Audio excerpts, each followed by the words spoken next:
네, 드디어 사도행전 마지막 부분입니다. 바울이 지금 로마 감옥에 갇혀 있죠.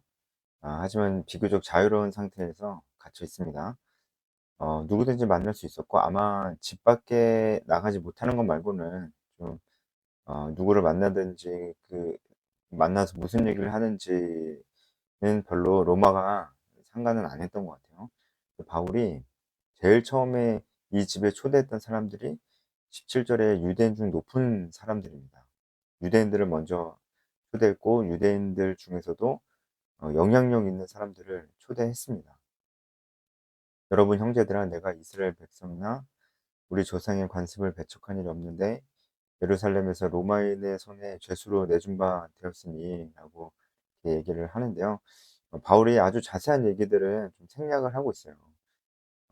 사내들인에 갔었던 일이나 그 공예와 그 대제사장이 바울을 고소했었던 일이나 그 죄목이나 성전 모독죄나 이런 것들에 대해서는 얘기는 좀 안 하고 있습니다. 아마도 그 얘기를 하면은 이 지금 이 얘기를 듣고 있는 사람들이 그리스도인이 아니고 유대인들이에요.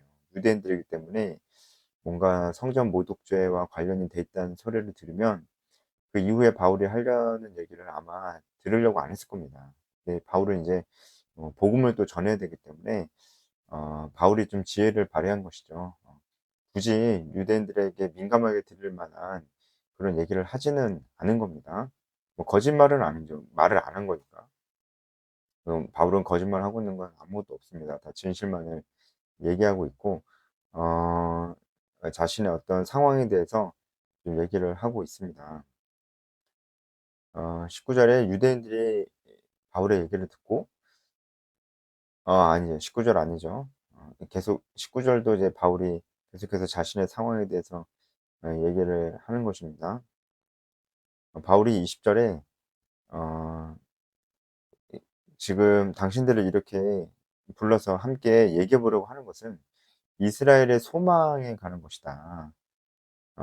이 이스라엘의 소망에 관한 것 때문에 내가 지금 이렇게 메인 바 되었다. 이 얘기를 하는 것이죠. 이 이스라엘의 소망에 관한 것에 대해서는 지금 처음 쓰는 표현은 아니고 이 앞에서도 바울이 썼던 표현인데 바로 구약의 예언의 성취, 예수 그리스도에 대해서 얘기를 하면서 이스라엘의 소망, 죽은 자의 부활을 얘기하면서 이 이스라엘의 소망이라는 표현을 썼습니다. 그러니까 지금도 같은 얘기를 하려는 거겠죠. 그러니까 바울은 단순히 유대인들 중에 그 높은 지위에 있는 사람들을 청해서 자신의 변호를 하려는 게 아니라 어 복음을 전하려고 하는 것을 좀 알 수가 있습니다. 바울은 정말 이렇게 감옥까지는 아니지만 어쨌든 감금되어 있는 상태에서도 어 복음을 전하려고 했었고 일단은 그 열정이 있었고요. 그리고 그 가운데서도 바울은 전략적으로 움직였다는 거. 바울은 원래 항상 유대인들을 먼저 만나고 유대인들이 모여 있는 회당에 먼저 가서 복음을 전했었죠. 그러니까 지금은 자신이 직접 회당으로 갈 수는 없으니까 그들을 청해서 복음을 전하고 있는 것이죠. 그러니까 우리가 바울을 생각할 때 그리고 이 사도행전이 우리에게 주시는 어떤 그 메시지에 우리가 귀를 기울여 본다면 우리가 어떤 상황에 처해도 우리는 이 하나님께서 우리에게 주신 사명을 감당하기 위해서 정말 노력해야 된다라는 것을 알 수가 있는 것 같아요. 우리는 항상 이제 복음을 전하거나 제자를 삼거나 하나님께서 맡겨 주신 영혼을 품고 이제 케어하고 돌보고 사랑하고 또 가르치고 훈련시키는 이런 일들은 자기 자신하고는 잘 맞지 않는다. 그것은 좀 특별한 사람이나 하는 일이고 나는 그냥 평범한 그리스도인이다. 이렇게 얘기하기를 좋아하죠. 그거는 정말 이제 그런 사람들이 이 사도행전을 보면은 그런 사람들은 뭘 묵상할까요? 뭐 어차피 바울의 모습을 묵상해도 자기는 안 할 건데 나는 안 할 건데 뭐 이거 보면 무슨 생각이 들까 전 참 궁금하긴 합니다. 어차피 난 이렇게 안 살 건데 이걸 보면 무슨 생각이 들까요? 이렇게 아무 생각이 들고 아무 생각이 안 들고 그러면 안 되죠. 바울의 모습을 하나님께서 사도행전을 통해서 우리에게 보여주는 것은 그 이유는 너무 당연하죠. 우리 보고 그렇게 살으라고 하는 거죠. 바울의 모습은 우리의 모델입니다. 우리가 이렇게 살아야죠. 그러면은 바울의 상황도 우리가 생각해 봤을 때 바울의 상황은 누가 봐도 상식적으로 자기가 지금 누군가에게 복음을 전하고 뭘 가르치고 그들을 위해서 뭘 해야 될 수 있는 상황이 아니잖아요. 죄수고.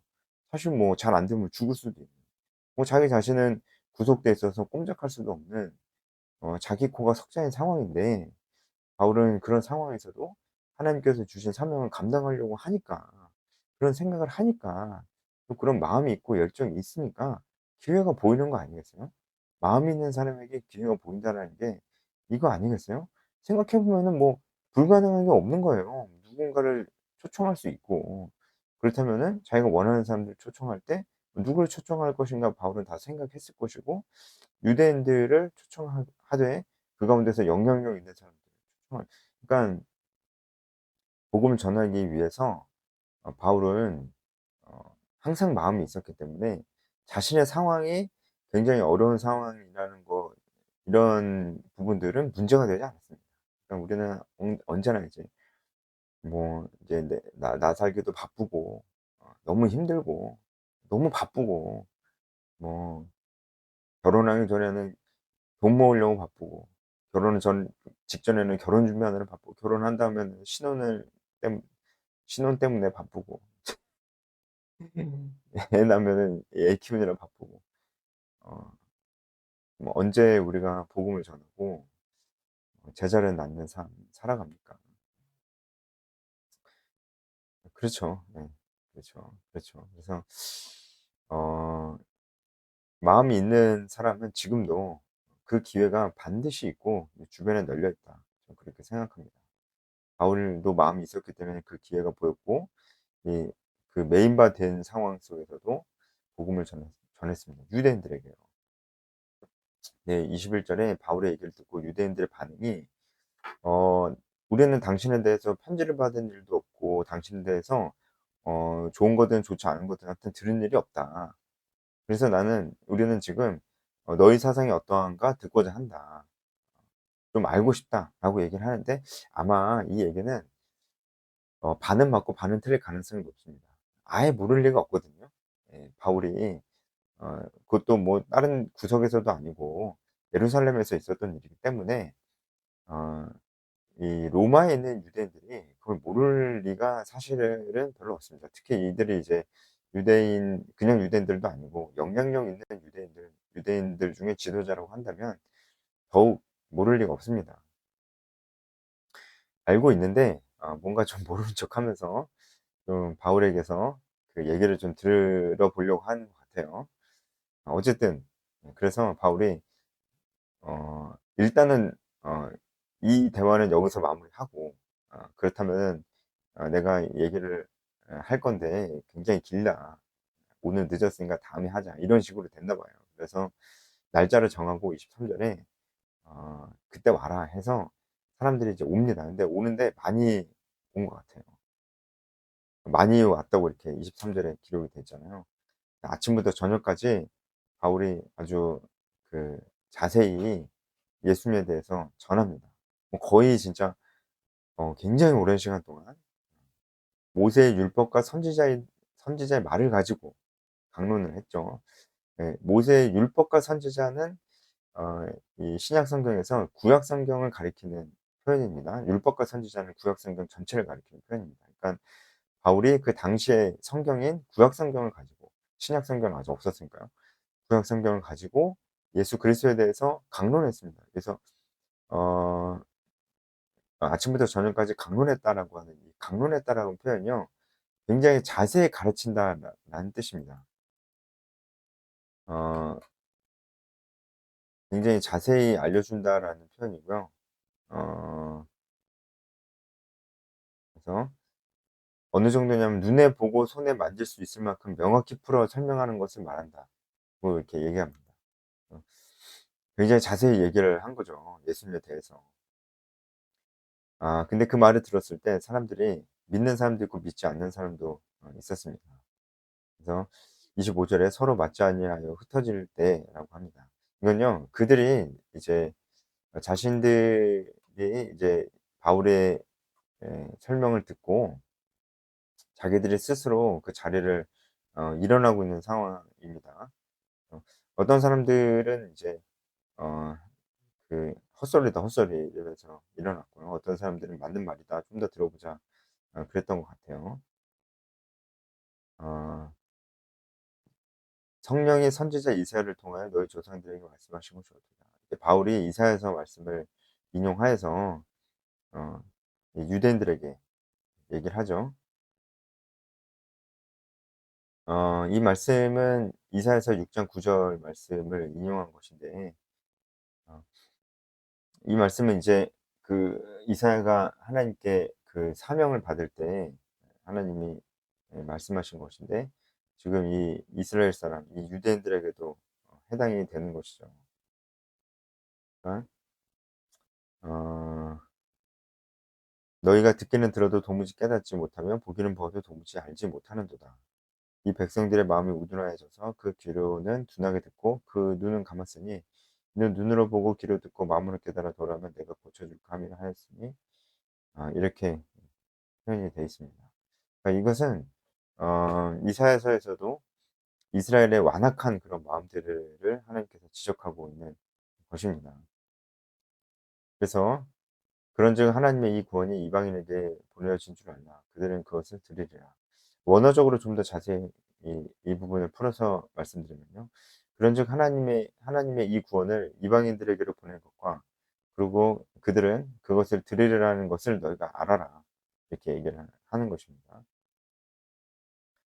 어 29 절은 없음이라고 되어 있는데, 어떤 사본에는 있고 어떤 사본에는 없어서 어 이렇게 없음이라고 표현됐습니다. 그런데 대부분의 권위 있는 사본들에는 29 절이 없는데, 어 아주 소수의 사본에 이 부분이 기록이 되어 있기 때문에 아예 빼지는 않고 없음으로 처리를 한 것입니다. 예를 들어서 웨스턴 사본이라는 게 있는데 거기에는 이 29 절이 기록이 되어 있습니다. 근데 뭐 그래서 이 구절이 뭐 그 어떤 사본에 기록이 돼 있다고 해 가지고 뭐 굉장히 다른 내용이 기록되어 있는 건 아니고요. 문맥상 비슷한 내용들이 기록이 되어 있습니다. 전혀 전체적인 내용에는 지장이 전혀 없는 그런 것들이 기록이 돼 있고, 권위 있는 사본, 신의 사본, 알렉산드리아 사본 등에는 이것이 기록되지 않기 때문에 없음으로 표시가 되는 겁니다. 바울이 온 이태를 자기 셋집에서 머물면서 바울이 이 자택감금 수준의 어떤 이 투옥 생활을 2년 동안 했다는 겁니다. 그리고 바울이 머물렀던 곳은 집이었던 것 같아요. 집. 집인데 셋집이래요. 그러니까 세를 내고 그 사는 집이죠. 어 그래서 이 세는 당연히 뭐 로마에서 당연히 대신해 주지는 않았겠죠. 죄수니까. 그래서 바울이 아마 이런 비용들도 다 감당하고 자신의 생활 비용들도 스스로 다 감당했을 것 같습니다. 바울은 어쨌든 자택감금이지만 뭐 그 천막 만드는 일을 할 수 있었기 때문에 어떻게든 일거리를 구해 와서 그런 일들을 하면서 소정의 생활비를 좀 벌었다고 보고요. 그것 가지고는 거의 충당이 안 됐을 겁니다. 그렇기 때문에 아마 빌립보 교회에서 보내준 헌금도 있었을 것이라 이렇게 봅니다. 빌립보서에 나와 있어요. 그래서 그걸 가지고 이제 이 감옥 생활을 2년 동안 했다라고 하는 겁니다. 하나님의 나라를 전파하며 주 예수 그리스도에 관한 모든 것을 담대하게 거침없이 가르쳤다. 이렇게 얘기합니다. 하면서 사도행전이 끝납니다. 바울은 로마 감옥에 갇혀 있는 상태에서도, 물론 이제 자택감금 정도 수준이었지만 어 유대인들 지도자를 불렀어요. 일단 그들에게 복음을 전했죠. 어 그러니까 이런 부분들을 우리에게 어떻게 적용해 볼 수 있을까요? 그러니까 유대인들은 하나님을 아는 자들인데, 하나님을 아는 자, 예수님은 몰랐지만 하나님을 아는 자들을 먼저 불렀어요. 그러니까 전 지금도 어 예수님에 대해서 어느 정도는 아는데 잘은 모르는 뭐 그런 교회는 다녀본 적이 있는데, 혹은 지금도 다니는데 거의 뭐 별로 의미 없이 다니거나, 아니면은 지금은 옛날에 다니고 지금은 안 다니고 있는 이런 사람들이 이런 유대인들 같지 않다라는 생각이 들어요. 그러니까 뭔가 얘기하면은 알아는 듣는 거죠. 근데 별로 신앙에 대한 열정은 없고 이제 뭐 그냥 그런 사람들. 근데 어 그런 사람들에게도 하나님께서 지금 말씀하신다고 생각합니다.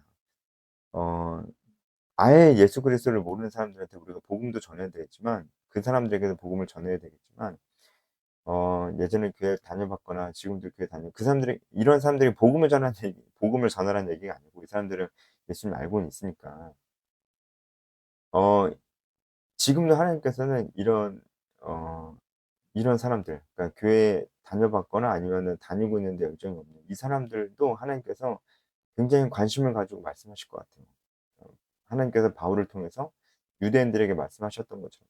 그리고 그들이 다시금 하나님께 돌아와서 다시금 하나님을 향해서 그 삶을 정말 진지하게 살아낼 수 있다면은 복음의 통로가 될 수 있을 거라는 생각이 듭니다. 그래서 우리가 뭐 캠퍼스에서나 아니면 직장에서나 우리가 뭐 가족들 중에서나 이렇게 교회를 다녀봤거나 아니면 지금 뭐 다니고 있는데 거의 뭐 그냥 교회에 찍고만 오는 그런 썬데이 크리스찬으로 살고 있는 이런 사람들도 우리가 눈여겨보고 그 사람들도 우리가 제자로 삼을 것을 배제해서는 안 된다 이런 생각이 들어요. 그 사람들을 제자로 삼고 그 사람들과 함께 다시 말씀 보면서 그 사람들 마음속에 다시금 영적 회복이 일어날 수 있도록 우리가 돕고 그래서 그들이 정말 제자의 삶을 살 수 있도록 우리가 만약에 교회에서 어떤 중고등부나 주일학교 교사를 하고 있거나 아니면 청년부 리더를 하고 있다면 그 소그룹 안에서 그러니까 이미 믿는 그룹 안에서 누군가가 정말 복음을 전하는 건 아니죠. 그들은 다 알고는 있으니까. 복음을 전하는 게 아니고 하나님께서 우리에게 주신 사명에 대해서 이 사명을 따라 사는 삶을 함께 살아가자. 이렇게 누군가를 도전하고 이 삶에 초청을 해야 되는데 그 대상자가 될 만한 사람들은 당연히 예수 안 믿는 사람들은 아니겠죠. 예수님 안 믿는 사람들한테 복음 복음을 전하면서 살자 이럴 수는 없잖아요. 그 사람들이 먼저 복음을 들어야 되니까. 그러니까 우리도 이 소그룹 안에서 그 교사를 한다면은 그 안에서 가족들 중에서 친구들 중에서 교회 다니는 사람들 대상으로 우리도 이런 것들을 좀 생각해 볼 필요가 있어요. 사명을 따라 살 사람들을 찾는 거죠. 마음 있는 사람들을 찾는 거예요. 그리고 도전하는 겁니다. 우리와 함께 이 복음을 전하고 제자를 삼는 삶을 함께 삽시다. 그래서 그 사람들에게 도전해서 나와 함께 손모임 합시다. 그래서 그들과 함께 이 손모임을 하고 그들도 다른 사람을 제자 삼게 하는 이런 일들을 우리가 해야 될 필요가 있다는 거죠.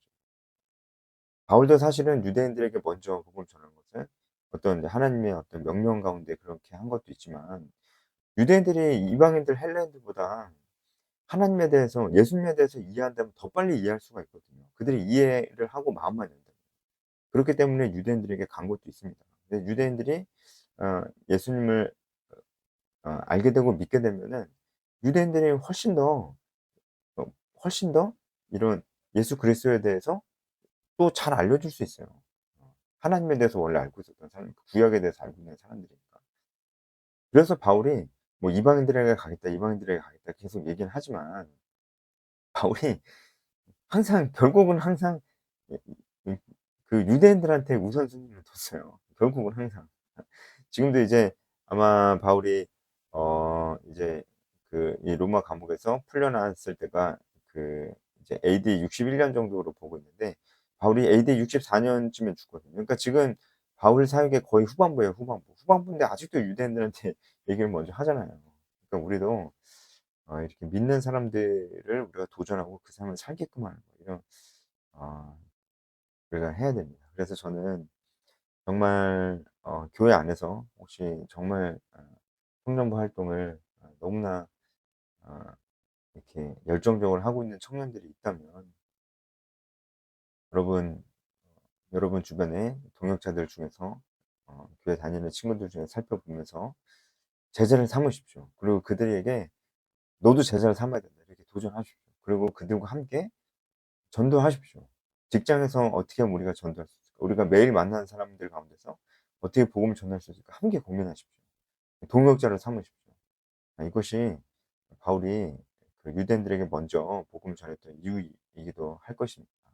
실제로 바울에게 있어서 유대인 그리스도인들의 동역자들이 많이 있었어요. 이런 것들을 좀 생각해 보면서 결국은 복음을 전하고 제자를 낳는 삶을 계속해서 살아야 된다라는 그런 교훈을 사도행전이 우리에게 주는 것 같습니다. 이로써 사도행전 어 전부 이제 다 끝났네요. 예, 이제 우리가 정말 사도행전 전체를 한번 또 묵상해 보면서 하나님께서 우리에게 주신 사명을 감당하고 있는지 한번 돌아보면은 아주 좋을 것 같습니다. 네, 오늘 여기서 마치겠습니다.